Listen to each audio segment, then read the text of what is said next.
in the same country shepherds abiding in the field, keeping watch over their flocks by night.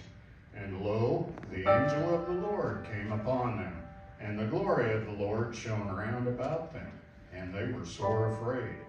And the angel said unto them, Fear not, for behold, I bring you tidings of great joy, which shall be to all people. For unto you is born this day in the city of David a Savior, which is Christ the Lord. And this shall be a sign unto you. Ye shall find the babe wrapped in swaddling clothes, lying in a manger.